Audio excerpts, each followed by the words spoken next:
pleasure of having Phebe Vayanos to present to us.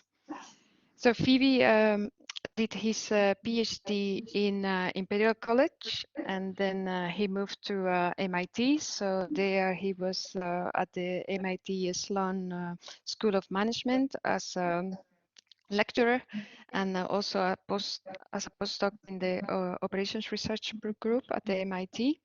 And then she moved to the University of Southern California, where she is currently an assistant professor.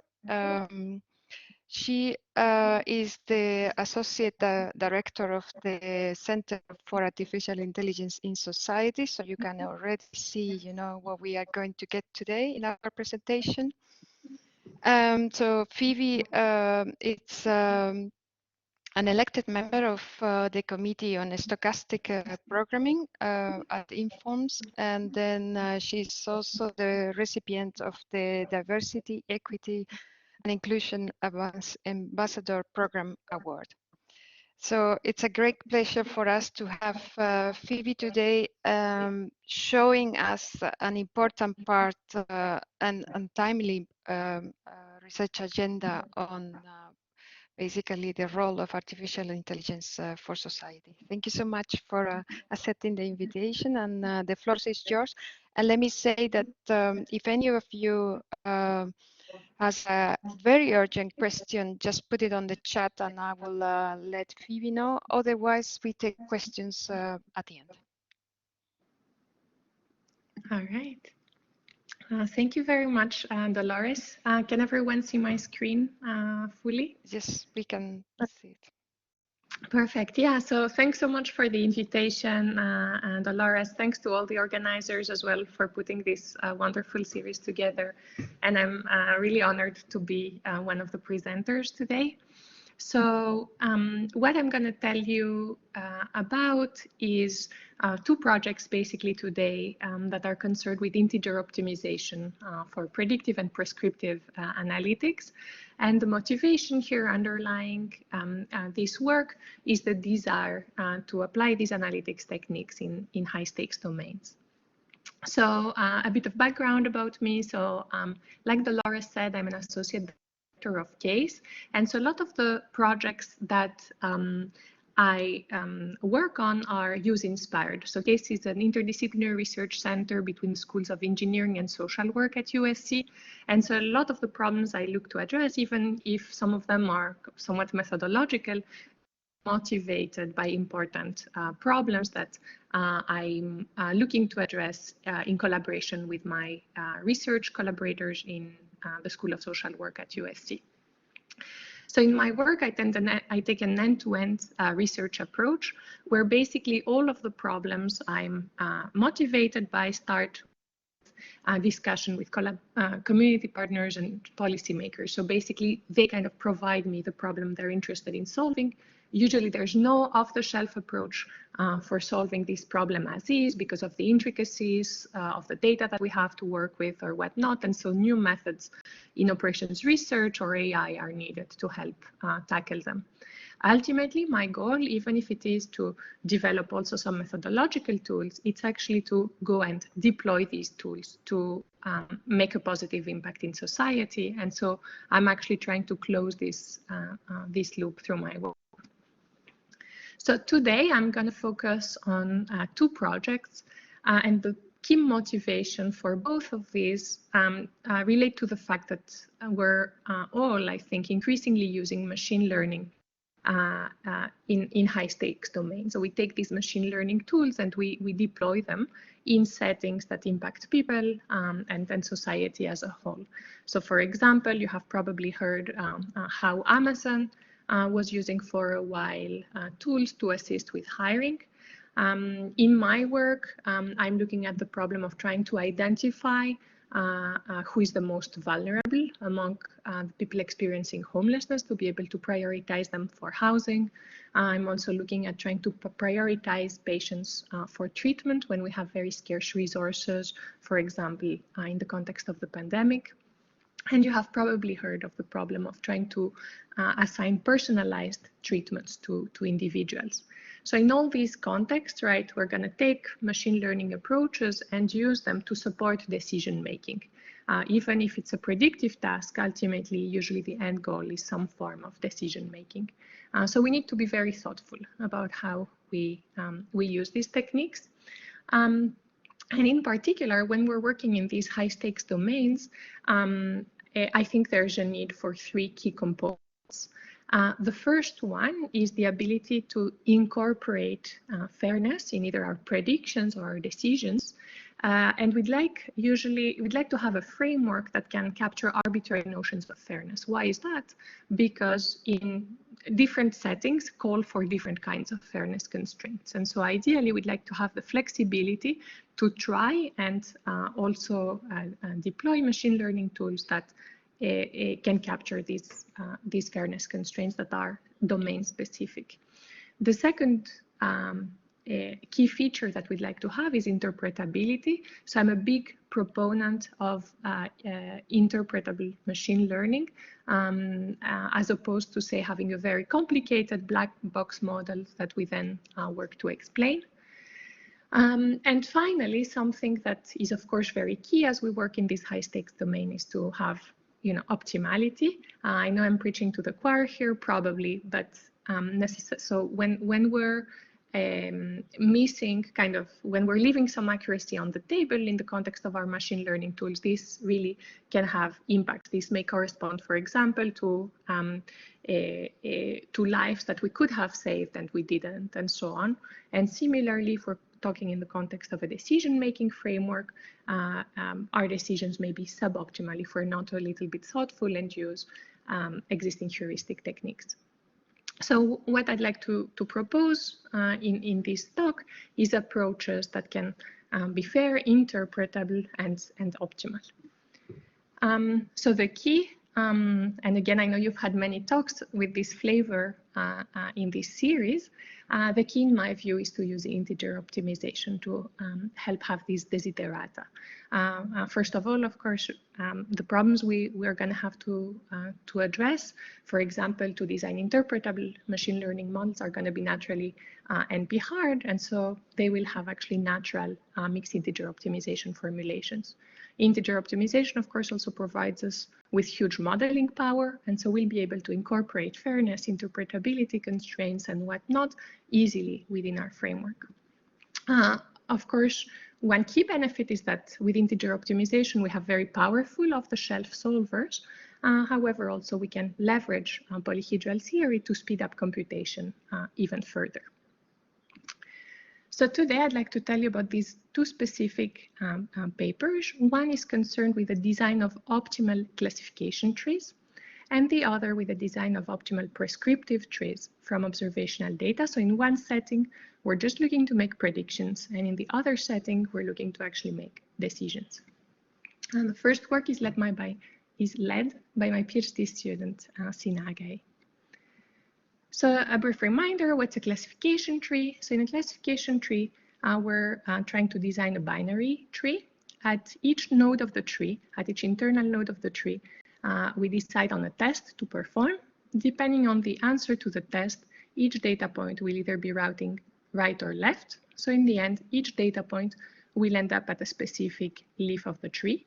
At each leaf, we're going to make a prediction, or basically we're going to assign a label, and our goal will be to try and maximize prediction accuracy of our model. In our work, of course, we'd like to be able to incorporate fairness constraints, interpretability constraints, and so on somewhat seamlessly. Why focus on classification trees? Because naturally they're very interpretable. I believe that they're one of the most interpretable models, and at the same time they offer quite a bit of flexibility compared, for example, to linear models. So what's the motivation for our work, and what's our proposal? So you have all probably used heuristic techniques that are available in R or Python for learning classification trees. For example, the approach of Bryman called CART, or the approach of Quinlan, both dating back to the 1980s. These are fantastic. They're incredibly fast, and they're often very close to optimal. However, they don't have a whole lot of modeling power. At the very other extreme, we have integer optimization approaches that have huge modeling power. But I'd like to say that probably these existing approaches that have received huge attention in the literature at the moment may be leaving some money on the table in some sense, because they don't leverage the power of integer optimization to its full extent. So although they have fantastic modeling power and can in principle deliver optimal solutions, in the end, because they don't leverage integer optimization to its full extent, they end up being fairly slow and returning solutions that are not quite optimal in the given allowed time. All of these approaches, as far as I know, also rely on the availability of warm starts to deliver good solutions fast, which may make them infeasible to use effectively when you want to incorporate fairness constraints, because then, of course, these warm starts will not be feasible. So what we'd like to do is to kind of bridge the gap between optimality and modeling power by using the idea of like strengthening our integer optimization formulation. So what's the key idea behind our formulation? Well, the key idea is the following. Once we fix the branching decisions and the predictions in our tree, so we're always going to work with a tree of fixed maximum depth here. Once we fix those branching decisions and those predictions, kind of deciding if a data point is correctly classified or not becomes a somewhat easy task. We just need to let the data point flow in its rightful place based on its covariance and look if it's correctly classified or not at the leaf where it lands. This key idea gave us the idea of thinking of our decision tree actually as a graph. In particular, we're going to add to our root node of our tree a source node, and to each of the other nodes, we're going to connect a sink node. We're going to add a directionality to these edges so that all data points will only be allowed to flow down. So what are the key decisions we're making in our decision tree? The key decisions, which are similar actually to other integer optimization formulations, are that at each internal node of our tree, so at the yellow nodes here, we're going to be allowed to choose either a feature to branch on, or we're going to be allowed to make a prediction. If we make a prediction, for example, say at node 2, this just means that at this point, we're going to try and classify our data point, pruning out effectively the dissonance. At all terminal nodes, that would be my green nodes here, we're going to predict a class. Let's say I predict a class at 5. Of course, if I've already predicted something at 2, this prediction will just not be used. It will be ignored. So now, if I choose, once I've chosen these branching and prediction decisions, what this is going to do is that for each data point, it's actually going to induce a graph. What do I mean by this? Well, if you think about it, once I fix the branching decisions and the predictions, now it's each time a data point enters a node, it only has one option. It will either go left or right if we're branching, and if we are making a prediction, we will try and direct it to the sink. So for example, if here I'm looking at a particular data point 1, we know that if it enters node 1, it will only have one option, to go left. If it enters node 2, where we're making a prediction, if it's correctly classified, it will be allowed to be directed to the sink, so we will have an edge here.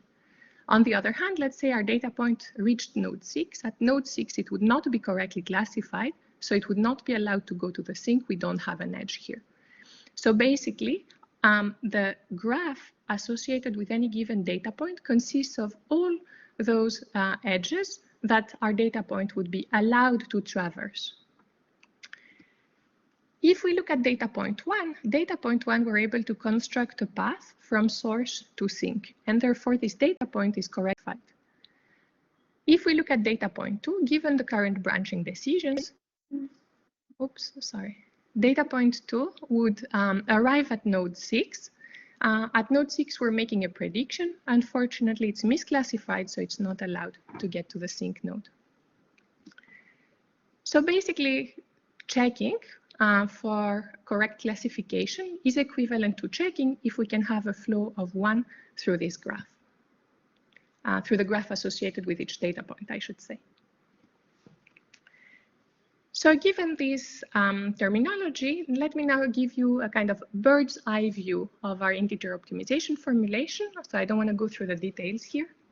The key decisions are the branching decisions B and the prediction decisions W, and then our flow variables, the Z variables. The first two constraints ensure that at each internal node, we either branch or we predict. The second one stipulates that at each terminal node, we must make a prediction.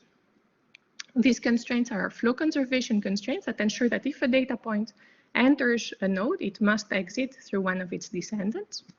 These are the arc capacities constraints. These basically help me build the green graph, where basically we impose upper bounds that depend on the branching decisions and the features of the data point. Our objective, this part here, aims to maximize the flow, basically maximize the number of correctly classified data points, which are the ones that make it to the sink. We can add a regularization term. For example, here I have a penalty for the number of branching decisions. Of course, if we set lambda to 0, then we're just maximize flow. If we penalize branching, then we may get trees that are imbalanced so that we basically stop branching early.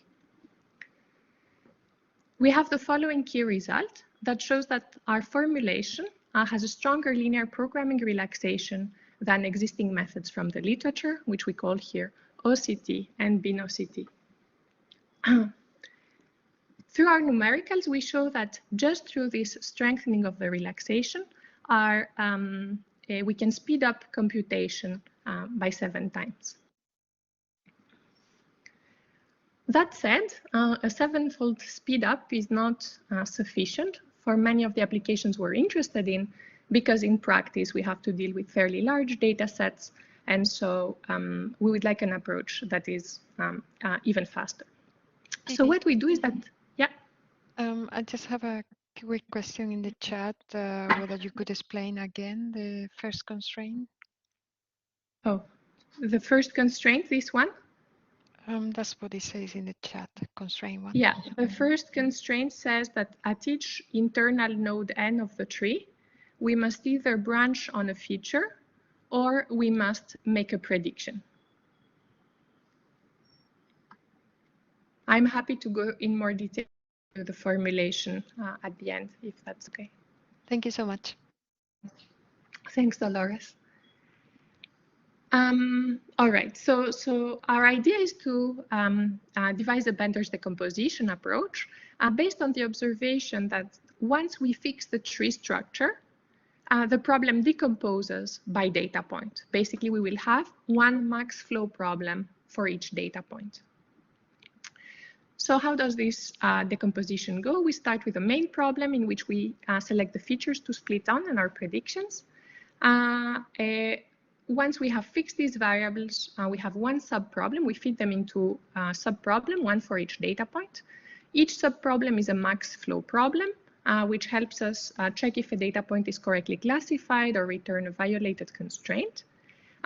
We add the violated constraints to the main problem and we iterate. The innovative part here is that instead of solving the max flow problem, we solve a min cut problem using a tailored algorithm that is both very fast and that also provably returns cuts that are fast at defining cuts for the feasible set.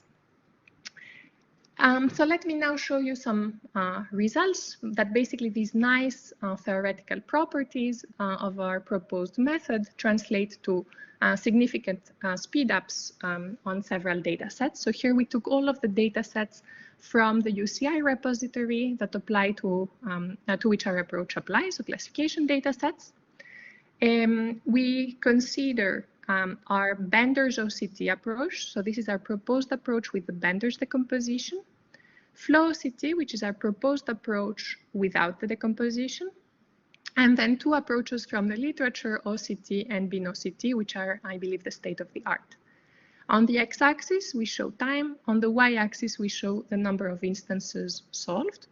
What we want to do is be as much kind of to the top and the left of this graph. And indeed, we see that our approach benders is a lot faster than existing approaches. Compared to OCT, for example, we have a 35 times speed up. Here, I focused on balanced decision trees, so where we don't have any regularization. If we have regularization, the bin-OCT method no longer applies, so we compare only to OCT, and again, in this case, we can see significant speed-ups. These improved optimization results translate to also better out-of-sample performance. For example, Bender's OCT improves out-of-sample accuracy by 8% and 31% relative to bin-OCT and OCT. These approaches are known to outperform a CART by quite a bit, by about 8%, if I'm not mistaken. This approach has huge modeling power. We can handle, of course, imbalanced data sets, which occur very frequently in high-stakes domains.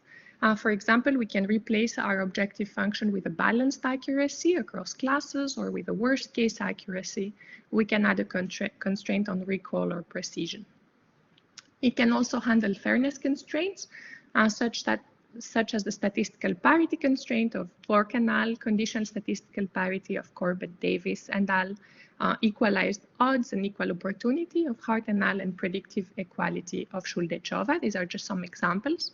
Let me show you some results. This is work led by my undergraduate student, Jack Benson, and PhD student, Sina Agai. So these are results on the very popular COMPASS dataset, where we're trying to predict if someone is at high or low risk of recidivism based on their characteristics, and the protected feature is race. We look at two constraints, statistical parity and conditional statistical parity. On these graphs, so just as a bit of a background, statistical parity corresponds to the probability of predicting the positive outcome. Requires that the probability of predicting the positive outcome should be similar across protected groups. So what we're doing is that we vary kind of the degree to which we want to impose statistical parity. This would be the number that is shown here on the graph. So this is an input to the optimization. And the outputs are the accuracy and fairness in the test sample. What we can see is that as we increase the degree of fairness, we become more and more fair. 100% would be kind of the most fair you could be. We see that for the case of statistical parity, as we try to impose a greater degree of fairness, we lose some accuracy, but perhaps not a whole lot. We investigate similar results for conditional statistical parity, which is the full line here, which is basically similar to statistical parity, except that this time we condition on a feature. In this case, we condition on the number of prior convictions. So we're saying that condition on having the same number of prior convictions, we'd like the probability of predicting the positive outcome to be similar across our protected groups. In this case, with conditional statistical parity, which has been defended in the context of this COMPASS data, we have a fairly low loss in accuracy. We can, of course, also handle interpretability constraints. I will jump this in the interest of time. So our approach, to summarize, can handle arbitrary fairness constraints, interpretability constraints, and in general problem-specific constraints. We can choose our own objective to optimize that can cater for the imbalanced nature of the data, and basically it will return kind of the best tree that satisfies those requirements. We're developing an R package that should be coming soon. So now I'll move on to the second part of my talk that is concerned with designing optimal prescriptive trees from observational data. This is led by undergrad students Nathan Joe and PhD students in Agai. So the motivation for this work is it started through my discussions with Jordan Davis, who's an associate director at CASE, whose work is focused on substance use treatment.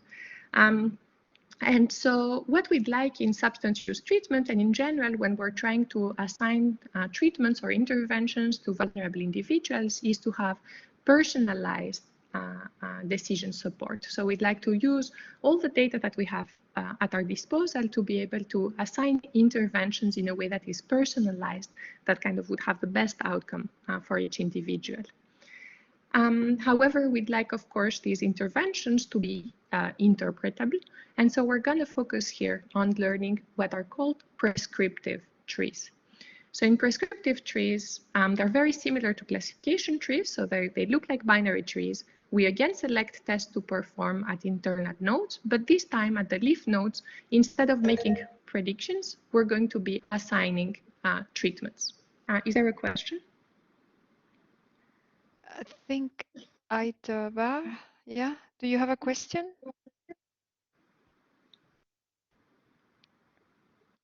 Otherwise, you can put it on the chat. Yeah. So, yeah. All right. In the meanwhile, yes. Yeah. Go ahead, and then if yeah, put it in the chat, I will let you know. Sounds good. Thank you, Dolores. So our goal here is to select the test to perform and the treatments to assign to maximize decision quality. Yes, is the question there? I hear noises, but I can't hear anything. No, so not yet. No, don't worry. Okay, sorry. So of course, we'd like again to be able to have these interpretability constraints, these fairness constraints, and all that stuff. The challenge, though, is that oftentimes in these settings, in these high-stakes domains, we don't have access to randomized controlled trial data where treatments are assigned at random to individuals. Instead, we have data that's collected in deployment. So, for example, in this substance use context, we have individuals that arrived in the past at substance use treatment facilities. Based on their characteristics, someone chose to assign them to one of the possible treatments, and we don't really know how that decision was made. It could have been made based on a discipline policy, or it could have been based on the judgment of the individual or on resources available and so on.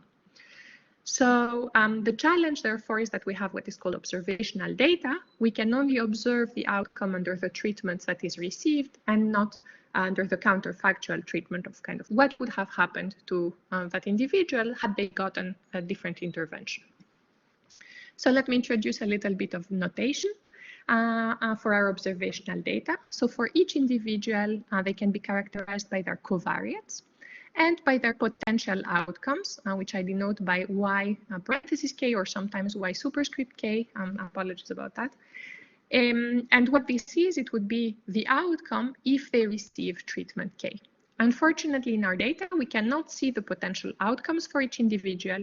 We only have access to a historical data sets of the covariates of each individual, the treatment received by each individual, and the outcome under the treatment received. So we cannot observe the potential outcomes.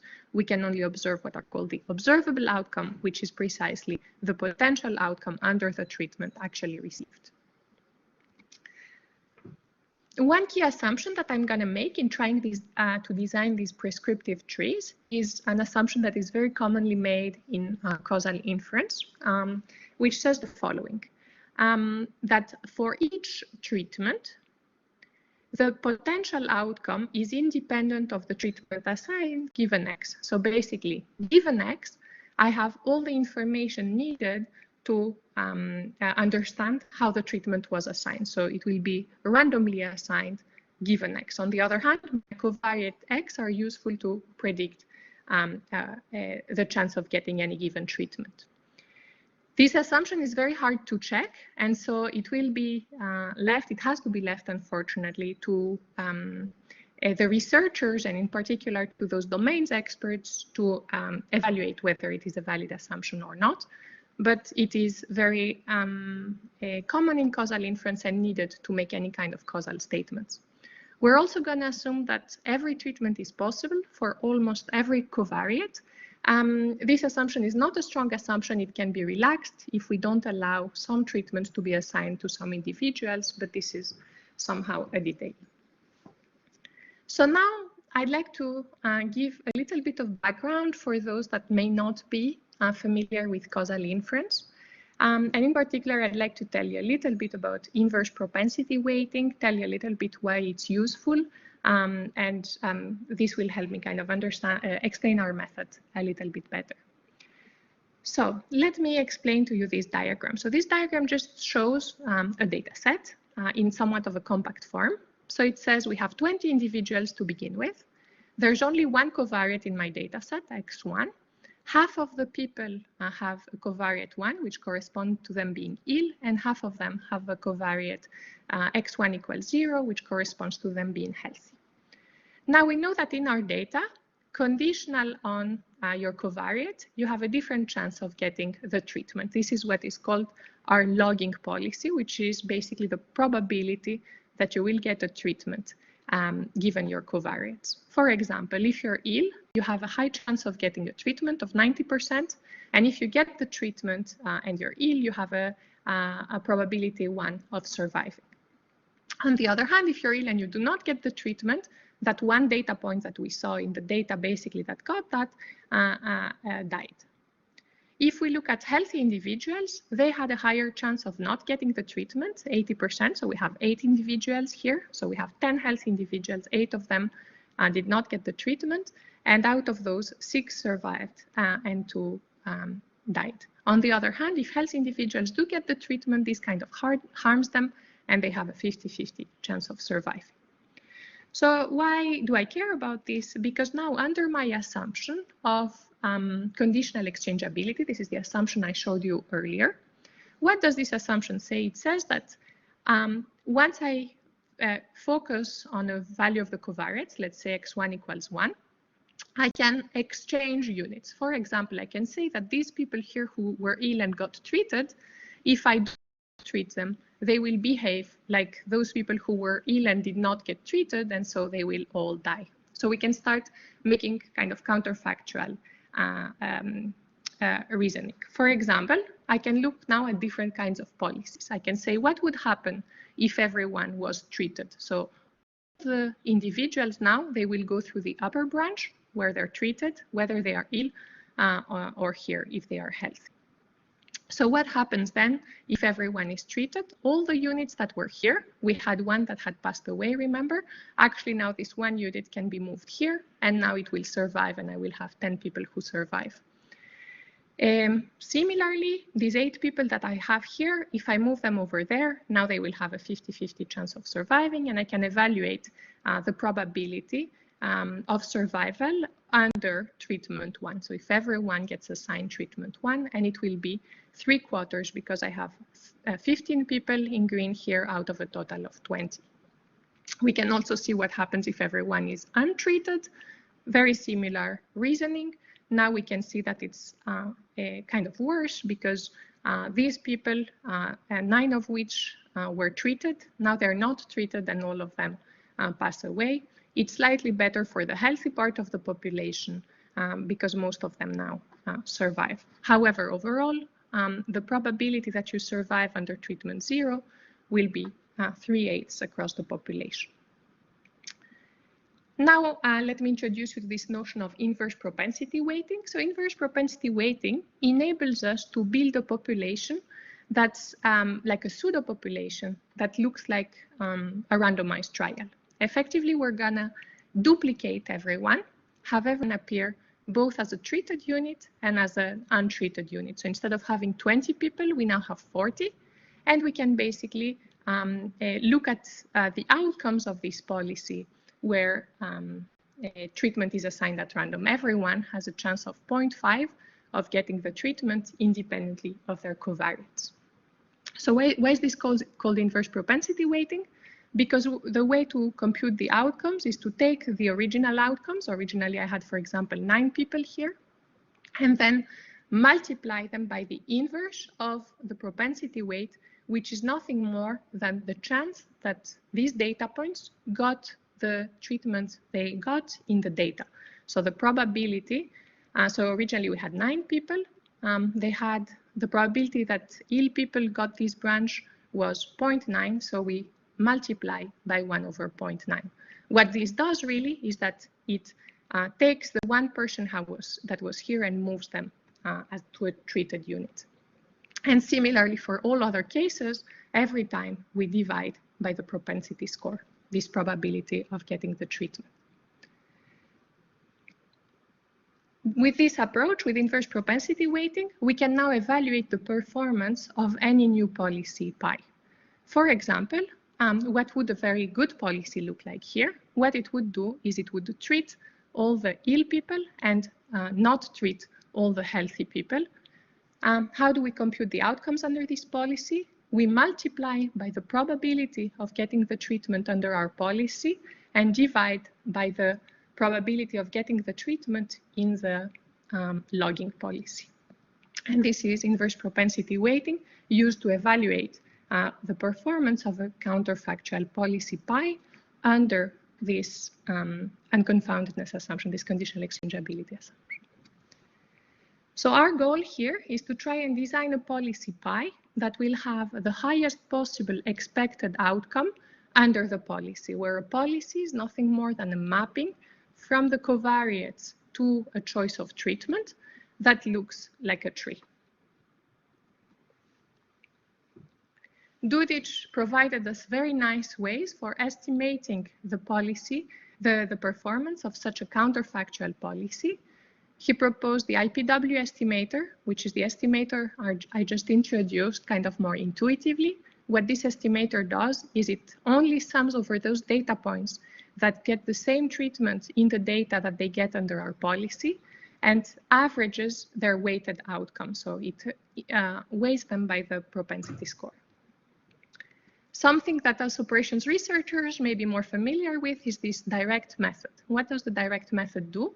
It learns a machine learning model, a new hat here, which basically the way this machine learning model works is it takes all the data that all the data points that have received the particular treatment and basically learns the mapping from the covariates to the outcomes and treats that as the true kind of counterfactual outcome, so the prediction under that machine learning model. And finally, Dudic proposed this doubly robust estimator that proposes to combine the direct method with the inverse propensity weighting estimator. So what are benefits and drawbacks? The Ipw estimator works great if the propensity score model is correct. So you can learn that from data usually and quite nicely because you can do a training test approach. The direct method will only work well if your machine learning model is correct, which is harder to test because you don't have access to the counterfactual outcomes. Doubly robust will work well if either of the two models is correct. Some related works. I'm gonna focus here on the prescriptive trees approach of Callas and Bertimas that use integer optimization in the interest of time. And I'm gonna highlight our differences with these methods. In our work, we're going to use the approach of Dudic to evaluate the policy, the performance of our tree policy. So now let's focus on these prescriptive trees methods. So what these methods do is that they make a very, very important assumption. They state that the partition of the covariate space should be sufficiently fine in a way that treatment assignment should be independent of the covariates at each leaf of the tree. So basically, I should have gone deep enough in the tree that treatment assignment at the leaf should be independent of the covariates. This sounds fine in principle. It says, well, I just need to work with very deep trees. As we're going to see, it may fail to hold even if you have a tree that is deep enough. It will hold if, let me explain a little bit. Let me say this. So it will hold true if we have randomized data. So if treatment is assigned at random, however, it will not hold true, usually if treatment is not assigned at random. So now under this assumption, let's see how these approaches evaluate the performance of a given policy pi. This looks very intimidating, but I'm going to parse it for you. This inner term here just computes at a leaf of a tree the expected value of the outcome, so it averages, the outcomes for those that get the same treatment as the one that is assigned by our policy. So it looks, okay, at that leaf, who got the treatment that I want to assign? What is their outcomes? Great, that will be my expected policy performance at that leaf. And then this term here, or this summation here, all it does is it computes the probability that the data point will lie at that leaf. So overall, this is trying to compute the expected outcome of the policy over the entire tree. However, it makes the very crucial policy that by taking only those data points that got a particular outcome at the leaf, you're doing that got a particular treatment at the leaf, you're having a representative estimate of the performance of how the other data points that got a different treatment will perform once I apply to them the treatment I want to. And so this is a crucial assumption that is going to fail here. So let me illustrate how it fails. So I have a data set here that has two covariates, x1 and x2. x2 is just noise.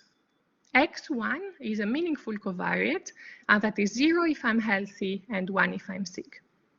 And this table just shows the expected value of the outcomes under each treatment for this part of the population. So for example, if you are healthy and you don't get any treatment, then your expected outcome will be 1, which is a good outcome here. We want to maximize. On the other hand, if you do get the treatment, it will kind of harm you because you're healthy. You will have an outcome of 0.8. If you're sick and you don't get any treatment, your outcome is 0 on average. If you get the treatment, your situation improves a little bit and you get an outcome of 0.2. Crucially here in my data set, treatment is not going to be assigned at random. The probability that you get a treatment if you're healthy is going to be small, 0.1. On the other hand, the probability that you get treated if you're ill is going to be quite high at 0.9. So the treated and untreated units are going to look fundamentally different in this problem. Let's see now what happens with the estimator proposed in the previous slide if we branch on x1. Branching on x1 here seems like a good decision, right? If you have x1 equals 0, you go left, x1 equals 1, you go right. Let's see now what would you do at this branch. At this branch, what would this method do? It would look at all the people who had covariate 0 and got either treatment. So first it's going to look at treatment. What is the expected value of your outcome if you have covariate 0 and you get treatment 0? Well, it's 1. On the other hand, if you get treatment 1, you get outcome, if you get treatment 1, you get outcome 0.8. And so here we're going to to assign treatment 0. So far, so good. So we assign treatment 0 and we have an expected outcome of 1. Wonderful. What happens at this branch? We can do the similar exercise. This time we're going to compare 0 and 0.2. We're going to say 0.2 is better and we're going to assign treatment 1. Since we have IID Bernoulli data here, we have half of the data points in the left branch, half of the data points in the right branch, and the average will be 0.6 for this choice of branching decision. Let's now see what happens if we branch on the noise variable, x2. Now we are in trouble. If we branch on the noise variable, if x2 is 0, we go left. If x2 is 1, we go right. Now let's see. What happens if we go left? Now, at this branch, we have half of the people that have covariate x1 equals 0 and half of the people that have covariate x1 equals 1. So the assumption that we had before is violated, but you agree that in this problem, in principle, a depth 1 tree should be sufficient. Now let's see.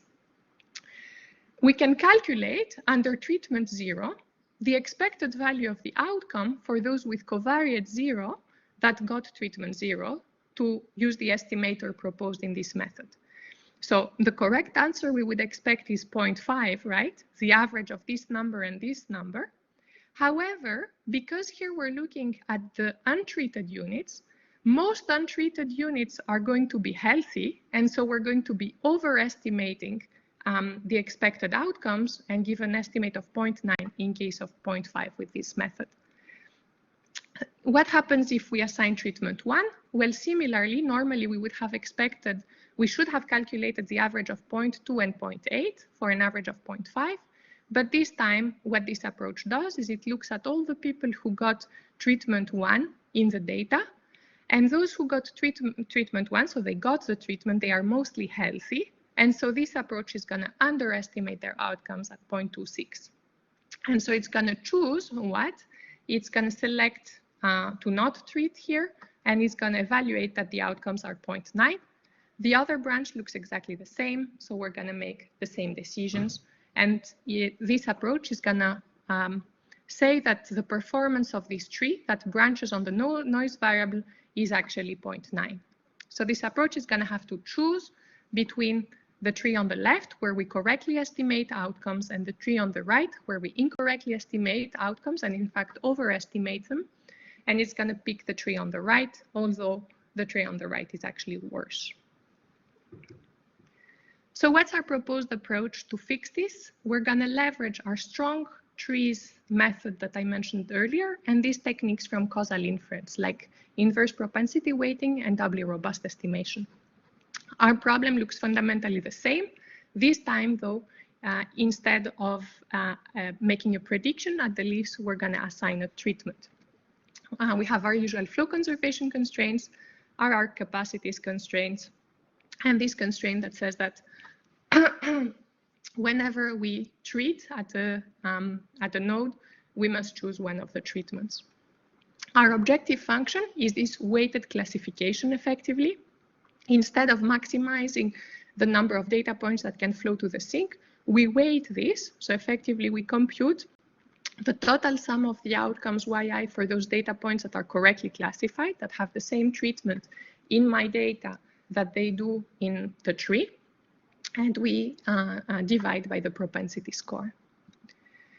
We can also apply our technique to the doubly robust objective function that combines the direct method with inverse propensity weighting. This time, we need to adapt a little bit our trees. In particular, we need to not only track the correctly classified data points, we need to also track the incorrectly classified data points. This is needed for the direct method. So we're going to introduce one sink for each of the possible treatments we can assign and just adapt our formulation to that setting. We have the following theorem. Here I'm being very high level. So under conditional exchangeability and positivity, our proposed approaches are going to converge. I have this 3 dot here. It depends on the conditions, of the causal inference, basically that these a model or this model should be correctly specified for the doubly robust approach, for example. So let me now show you in the remaining time some numerical results. So first we have purely synthetic data taken from a paper of Afei and Imbens, who were the first ones to propose this idea of designing trees to estimate treatment effects. The way in which we generate the data is that we generate different data sets where we vary the probability of correct treatment assignment in the data. In most realistic data sets, we operate in this regime where the probability of correct treatment assignment is data, because usually humans have fairly good judgment in terms of assigning treatments. We show in color our proposed methods, so inverse propensity weighting, direct method, and doubly robust. And we compare with these 2 other methods, KPT and BPT, from the literature. What we see is that the doubly robust approach, which is like robust in the sense that it works well if either model is correct, consistently outperforms existing methods from the literature. IPW has a steady performance across all probabilities of correct treatment assignments. And in particular, we can see that in the regime, in the setting where treatment is likely to be correctly assigned, these other approaches perform similarly to a random. I should have said, my apologies, in this graph we want to be as high as possible because we're plotting the out of sample probability of correct treatment assignment. We can also study for the doubly robust approach what happens if we choose wrongly one of the models. We can see that no matter how we choose the models, it consistently performs very well. Now we evaluate our approach also on a semi-real, I want to call it, data set. It's not really possible to evaluate the performance of policies based on observational data in the real world without deploying. So here we do the next best thing. We use this International Warfarin Pharmacogenetics Consortium dataset where in principle there are ways to predict the right treatment assignment. And so we compare the frequency with which we do the correct treatment assignment compared to that true model. On the left figure here, we can see the what happens if the data set is randomized. The colors are the same as before for the different methods. And again, we're plotting the out-of-sample probability of correct treatment assignment. What we can see is that when data is randomized, all methods do pretty well. They assign treatment correctly 84% of the time. However, I should have said there are 3 treatments here. However, when we start with non-randomized data set, the existing methods from the literature, their performance collapses to close to 30%, so they do similar to random treatment assignment, whereas our methods on average, they have a probability of 60% of assigning the correct treatment. We're working to incorporate fairness constraints on these observational data, and we will also work with Jordan that I mentioned earlier to actually design substance use assignment policies based on this method. I'd like to conclude at this point. So integer optimization is a very powerful tool for predictive and prescriptive analytics in high stakes domains. I hope that if nothing else, I have helped convince you of this today. So through the power of integer optimization, we can easily model things like fairness, interpretability, and while achieving optimality at the same time. So this is me. I'd like to acknowledge funding support. And I'm going to thank you. So Thank you I'd be happy to take questions. Thank you so much for your presentation. The floor is open for questions from the audience. So if you want to unmute and pose your question. And I'm going to do like this so I can see the chat.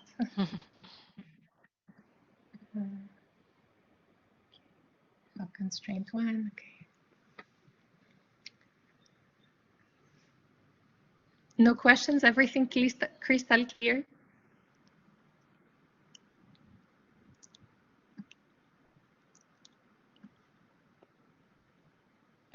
You mentioned about the assumption of very deep trees. Mm-hmm. That is also affected by the sample size, right? I mean, if you assume that your trees are very deep, as many of the theoretical proofs on optimal trees do, you are then assuming that you have a very large sample size, right? Right. Yeah. So critically, though, this assumption may fail even if you have a very deep tree and even if you have infinite data. So here in my example, I did not make any assumptions about the size of the data set. I kind of just calculated their estimators, so as if I have infinite amount of data to calculate everything correctly as they propose. But you're right, of course, if we have very deep trees, we would anyway lose interpretability, which is very undesirable in my view. So our approach here works even if we have very shallow trees. So the performance I've shown here is for trees of depth 2, 3, and 4. Thank you. Is there any other question from the audience?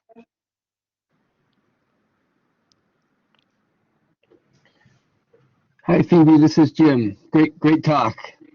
Thanks for sharing. Hey, Jim. Nice to hear you. Towards the end of those final results you presented, I was curious. I noticed that the doubly robust method seemed to have a much higher variance than the IPW method. Do you have some explanation for that? You're right. So in principle, IPW does have higher variance.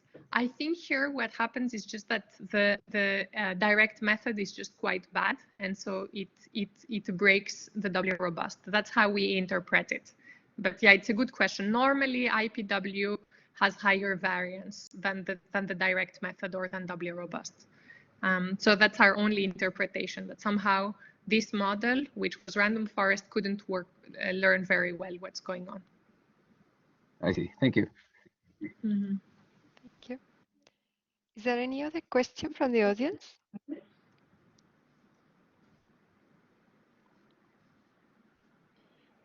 Well, I have to agree with you that everything was very clear. Yeah, we would like to thank you for bringing us such a great presentation in which we could see, you know, integer programming at its best to help, you know, make things more fair or more interpretable. So thank you so much again, and we hope to see you soon at another event. Yeah, thanks so much for inviting me and for organizing this very nice seminar series, Dolores and Emilio and Christina and everyone. Really appreciate it. Thank you so much. All right. Bye, thanks everyone. Thank you. Bye. Bye, everybody. And see you next week again at the online seminar series with Laura Palagi. Thank you. Bye-bye.